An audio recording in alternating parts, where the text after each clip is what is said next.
E uma coisa que é legal, gente, eu acho que é bastante interessante para a gente poder refletir também, é porque a gente precisa abraçar a complexidade, não tem jeito. A gente precisa entender porque a nossa vida ela tem que estar sempre em relação a, né? Ela não está sempre numa construção de uma bolha. A gente vive em relação, a gente vive em troca, a gente vive em afeto.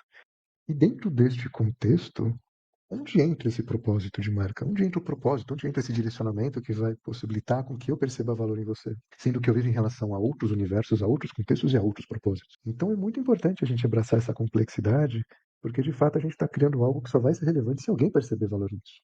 E por isso que, de novo, não tem nada mais inútil que um propósito que tem como fim ele mesmo. O propósito precisa fazer sentido para alguém.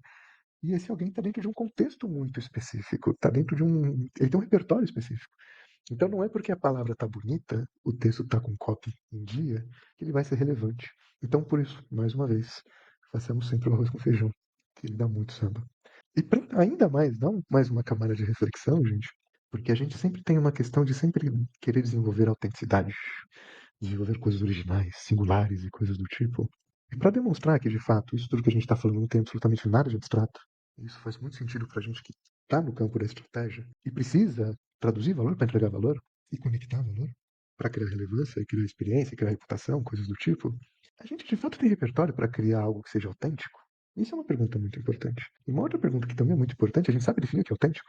Autêntico significa o quê? Porque isso afeta exatamente aquilo que a gente vai entregar enquanto uma singularidade de marca, um diferencial competitivo, uma própria autenticidade. Né? Uma outra coisa, essa autenticidade ela está coerente com a vida real? Faz sentido para quem te contrata? Faz sentido para quem vai comprar aquilo que da qual você está construindo para alguém que te contratou? Faz sentido para a vida real, de fato, cotidiana, do dia a dia, que por si só já é muito desafiador? Você vai conseguir criar algo tão autêntico que vai chamar a atenção de alguém dentro de um universo tão caótico do dia a dia?